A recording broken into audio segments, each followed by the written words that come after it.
મૂળાને આપણે સરસ ધોઈ લેવાનો છે અને પછી તેને કદ્દુકસ કરી લેવાનો છે. મૂળાની અંદર હવે આપણે મીઠું નાખી દેવાનું છે. મેં અહીંયા દરિયાનું મીઠું લીધું છે, તમે કોઈ પણ મીઠું વાપરી શકો છો. હવે એને સરસ રીતે મિક્સ કરીને આપણે અડધી કલાક માટે એને રેસ્ટ થવા દેવાનું છે, એટલે મૂળાનું બધું જ પાણી હોય એ છૂટું પડી જાય.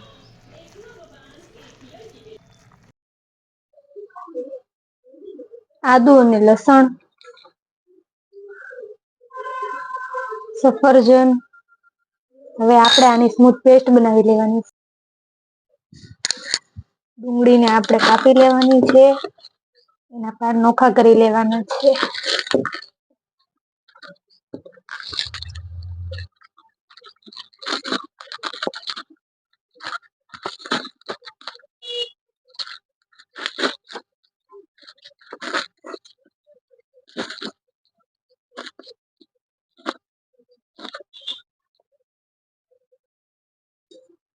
આપણો મૂળો હવે રેસ્ટ થઈ ગયો છે. હવે એમાંથી આપણે પાણી કાઢી લેવાનું છે.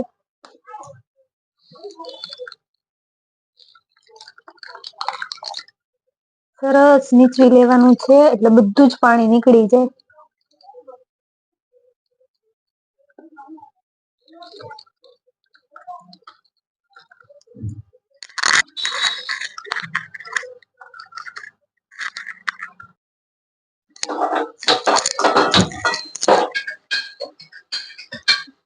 એક ગ્લાસ પાણી લઈ લેવાનું છે.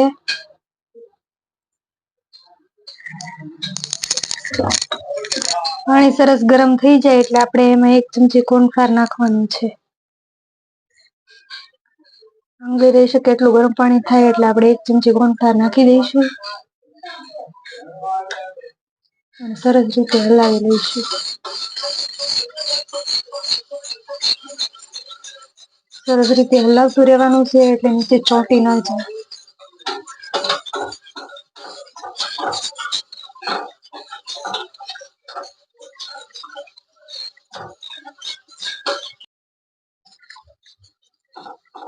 કોર્નફ્લાવર સરસ ઘટ્ટ થઈ ગયો છે. હવે આપણે આને થોડી વાર માટે ઠંડુ થવા દઈશું, ગેસ બંધ કરીને.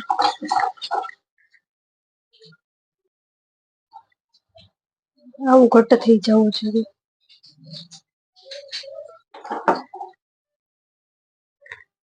હવે એક બાઉલમાં આપણે લઈ લઈશું મૂળો, જે આપણે રેસ્ટ કરવા રાખ્યો હતો. એનું મીઠાવાળું પાણી કાઢી નાખ્યું છે.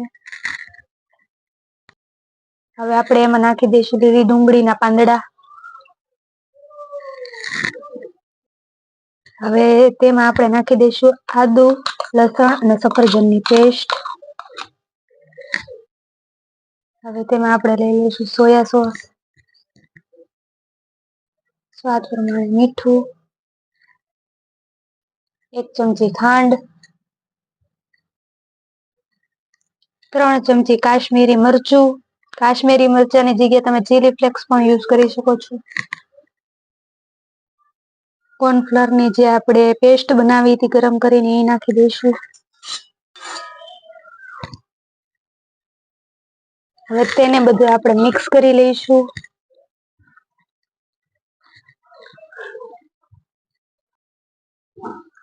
હાથથી મિક્સ કરવું બહુ સેટિસ્ફાઈંગ છે. મને તો ખૂબ જ પસંદ છે. જો એટલી સરસ આપણી કિંચી મિક્સ થઈ ગઈ છે. હવે આપણે એને કાચના જારમાં ભરી લઈશું.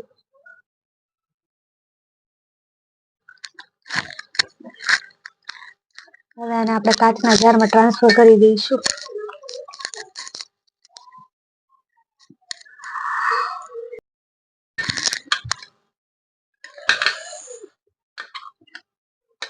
હવે આને આપણે 24 થી 48 કલાક માટે રૂમ ટેમ્પરેચર ઉપર મૂકી દઈશું. ત્યારબાદ આપણે તેને ફ્રીજમાં ટ્રાન્સફર કરી લઈશું. તો બની ગઈ છે આપણી સરસ મજાની કિમચી તૈયાર.